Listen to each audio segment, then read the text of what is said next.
Saudara, pemusatan latihan timnas di Bali menjadi momen krusial sebagai langkah awal memetik poin penuh di 2 laga sisa kualifikasi Piala Dunia zona Asia.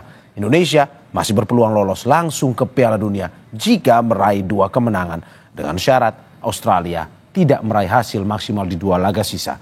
Mari kita ulas pertandingan hidup mati timnas di 2 laga sisa kualifikasi Piala Dunia bersama pengamat sepak bola Haris Pardede. Selamat pagi, Bung Haris. Selamat pagi juga. Terima kasih Bung sudah bergabung di Dialog Sapa Indonesia Pagi, dan juga Ketua Paguyuban Supporter Timnas Indonesia Ignatius Indro. Selamat pagi Bung Indro. Selamat pagi Mas Mario. Terima kasih juga Bung sudah bergabung di Dialog Sapa Indonesia Pagi hari ini. Saya ke Bung Haris terlebih dahulu. Bung Haris, bagaimana Anda melihat ada 32 pemain yang dipanggil Kluivert dalam pemusatan latihan kali ini? Ada nama-nama baru yang dipanggil pun juga ada nama-nama lama. Bagaimana Anda melihat TC kali ini? Ya, seperti yang mungkin sudah kita dengar bahwa ini adalah TC yang cukup lama ya. Artinya dibandingkan saat kita menghadapi Australia dan Bahrain, kita cukup punya waktu sekitar 10 hari lah pemain berkumpul.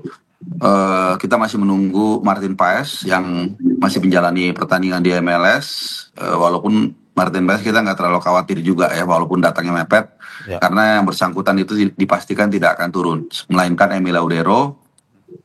Sedikit saja mungkin saya update juga, Sandy Walsh dipastikan tidak bisa tampil karena semalam atau kemarin itu pelatih Yokohama Marinos sudah mengkonfirmasi dia bersama dengan salah satu pemain Yokohama lainnya tidak bisa tampil ya. Jadi karena cedera 6 pekan. Nah, jadi mungkin nanti akan ada 1 atau 2 pemain yang dipanggil lagi yang baru di luar 32, karena kan seyogyanya nanti H-7 itu akan dicoret 2, jadi hanya 30. Sementara tiap pertandingan nanti akan dimasukkan DSP 23. Jadi mungkin akan ada 1 pemain tambahan yang dipanggil lagi di luar yang 32. Dan terakhir adalah Kevin Dix. Ya, Kevin Dix semalam sudah bisa tampil 45 menit lebih bahkan. Jadi dimasuk babak pertama akhir, dan mencetak gol ketiga dari titik putih dan membawa Copenhagen juara Liga Denmark. Jadi overall cukup positif, mudah-mudahan persiapannya mulus sampai dengan 1 Juni nanti akan kembali ke Jakarta mereka. Mengejutkan karena ada nama Stefano Lillipali, Mas? Mengejutkan dan tidak mengejutkan juga. Kenapa? Karena pemanggilan pemain ini kan semua tergantung kebutuhan tim, tergantung availability gitu loh. Kadang-kadang pemain mungkin kita anggap itu tidak biasa-biasa aja. Cuman kalau di posisi itu kita kurang, ya mau nggak mau dia panggil. Sebaliknya juga begitu. Kadang pemain ini sangat bagus ya, tapi kalau di posisi tersebut menumpuk ya mungkin akhirnya tersisih. Sehingga Lillipali ini kan kalau kita lihat dipanggil karena absennya Ragnar. Gitu. Posisinya itu mirip dengan Ragnar, penyerang dan banyak buang ke kiri. Stefano Lillipali juga seperti itu. Hanya mungkin sedikit tantangannya Bung Mario bahwa usianya sudah cukup lah, cukup tua lah ya gitu ya, 35 kalau saya nggak salah. Sebentar lagi dia 36. Kemudian dia baru pulih dari cedera. Ya, baru main 2 kali. Sebenarnya musim terbaiknya itu musim lalu dia mencetak double digit gol dan assist, tapi ya mudah-mudahan dengan pengalaman dia dan disiplin dia yang kita tahu sangat luar biasa, mudah-mudahan dia bisa mengisi kekosongan ketika dibutuhkan. Oke, saya ke Mas Indro. Mas Indro, bagaimana supporter pemain ke-12 melihat 32 nama yang dipanggil di TC pada hari ini? Iya, kita melihat bahwa ini ada jarak lumayan panjang ya menjelang pertandingan ya. Ini kesempatan buat Kluivert untuk memadukan seluruh pemain dan juga memilih pemain yang dibutuhkan untuk menghadapi China, terutama ketika menghadapi China di GBK ini targetnya adalah kemenangan. Nah, ini yang harus dijalankan oleh Patrick Kluivert, menyatukan pemain dengan waktu yang cukup ya, saya pikir dibanding ketika kemarin kita bertemu Bahrain, ini kan waktunya lebih singkat. Nah, ini lebih panjang dan kesempatan untuk Patrick Kluivert untuk memadukan para pemain dan memilih pemain yang benar-benar cocok ya. Kita sebagai supporter pemain ke-12 tentunya akan selalu mendukung timnas kita apapun yang terjadi. Namun kita berharap bahwa ketika melawan China kita bisa memperoleh 3 poin. Kalau ketika melawan Jepang nanti saya pikir kita harus realistis. Kita bisa memaksimalkan paling nggak dapat 1 poin ketika melawan Jepang. Nah ini yang harus Patrick Kluivert lakukan ya. Apakah bisa?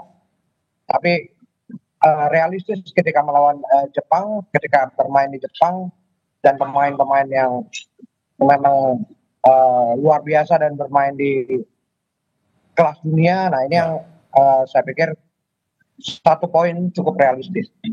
Oke, saya ke Mas Haris lagi. Bung Haris, Anda melihat TC kali ini yang menjadi penasaran masyarakat apa sebenarnya yang dilakukan di training camp? Selama ini tadi kita sudah tahu bahwa ada waktu yang lebih panjang, 10 hari atau hampir 2 pekan. Pemain bisa saling bersama latihan, komunikasi dibangun. Nah, apa saja sebenarnya yang dilakukan di TC itu?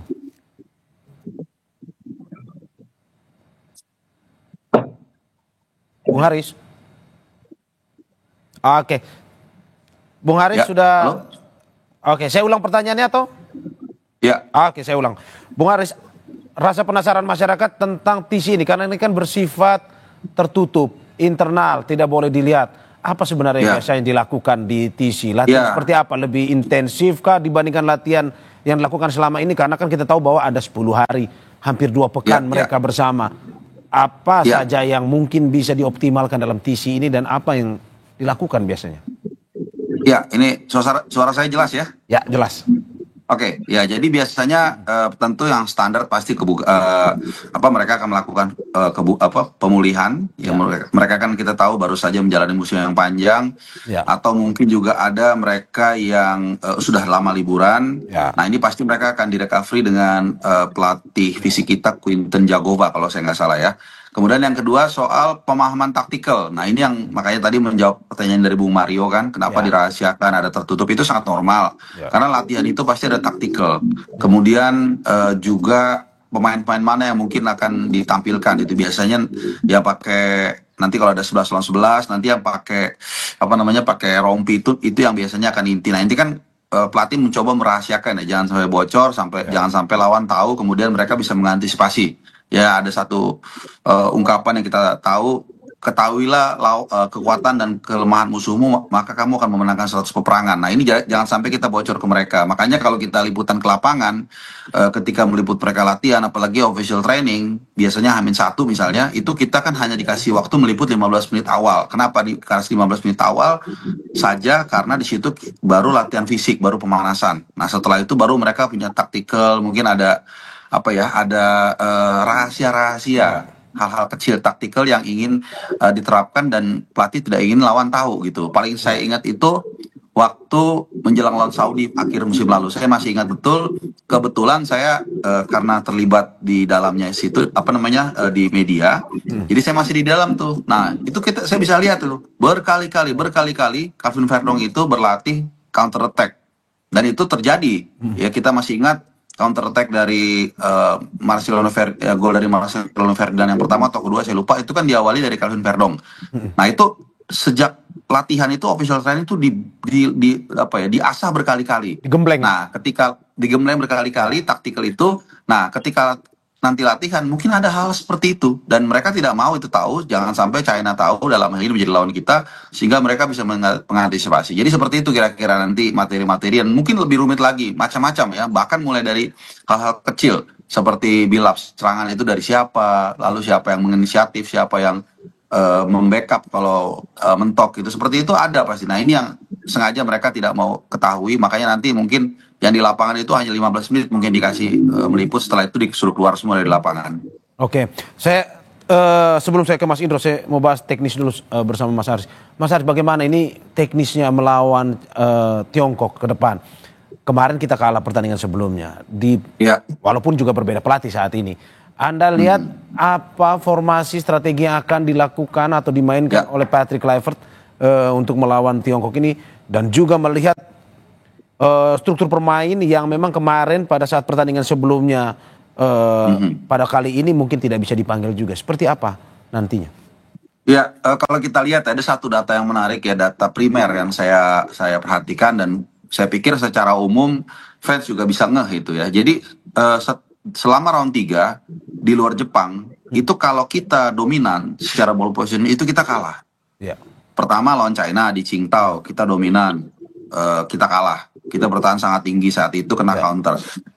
Gak usah jauh-jauh, di Sydney kita juga dominan, superior juga, luar biasa, berapa 60 atau 70% saya lupa ya, tapi kita kalah 5-1 juga. Tapi sisanya, 5 pertandingan sisanya, sekali lagi di luar Jepang, itu setiap kita lebih counter press, lebih bertahan, ya dengan ball position lebih rendah, itu kita selalu dapat poin, minimal dapat poin. Ya seri dari Saudi di Jeddah, seri dari Australia di GBK, kemudian seri dari Bahrain juga. Kemudian juga kita menang 2 kali dari Saudi dari Bahrain, itu kita selalu ketika ball positionnya lebih rendah. Artinya tim ini memang dibentuk sejak era Sintayong sampai sekarang itu bermain secara counter press, ya secara bertahan. Nah, masalahnya China nanti apakah mereka mau keluar menyerang, meninggalkan area mereka untuk kita manfaatkan. Nah, di sinilah nanti adu taktik akan diadu ya, terutama antara Patrick Kluivert, Junto Alex Pastoor dengan Branko Ivanovic. Yang terakhir soal komposisi dan formasi, saya pikir jangan terlalu banyak berubah menurut saya. Misalnya 3 back di belakang itu rata-rata sepakat semua rata-rata ya. Bang Jai, kemudian juga Justin Abner dan juga Rizky Ridho dipertahanin. Kiri Calvin Verdong dan kemudian kanan kalau tidak ada perubahan maka di sana ada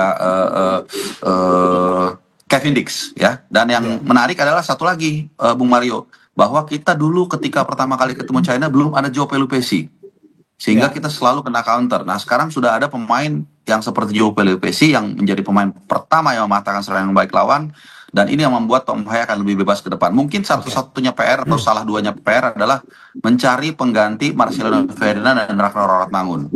Itu aja, karena Marcelino kita tahu udah pasti nggak bisa main, Ragnar juga demikian karena sakit, dan penggantinya itu sangat bervariatif. Gitu. Saya ke Mas Indro. Mas Indro, terakhir terkait dengan antusiasme harapan dari supporter Timnas Indonesia tidak hanya melawan Tiongkok tapi juga dalam pegelaran kualifikasi Piala Dunia ini, termasuk juga lawan Jepang nanti. Bagaimana dukungan supporter Timnas kita? Iya, harapan kita tentunya adalah hasil terbaik melawan China dan juga Jepang. Seperti yang saya katakan tadi, lawan Cina kita berharap bisa mendapatkan 3 poin ya. Dan lawan Jepang ini kita realistis, paling tidak bisa memaksimalkan keadaan dan kita bisa mendapat 1 poin dari Jepang. Nah yang realistis, tapi kita tentunya memiliki harapan bahwa paling tidak melawan China kita bisa 3 poin, dan ini kemungkinannya cukup besar ya, bahwa 3 poin ini bisa diperoleh di GBK sehingga kita bisa masuk ke putaran keempat selanjutnya, dan ini yang menjadi harapan dari supporter, dan pemain-pemain harus tidak menjadi beban bermain ketika melawan China, dan harus bermain lepas dan juga menunjukkan permainan terbaik mereka di GBK nanti. Oke, ya apa yang disampaikan ini justru membangkitkan semangat tidak hanya supporter tetapi juga seluruh warga negara Indonesia untuk bisa menyaksikan pertandingan Indonesia versus Tiongkok dan juga selanjutnya Indonesia versus Jepang. Terima kasih pengamat sepak bola Haris Pardede dan juga Ketua Paguyuban Supporter Timnas Indonesia Ignatius Indro. Terima kasih, sehat-sehat selalu.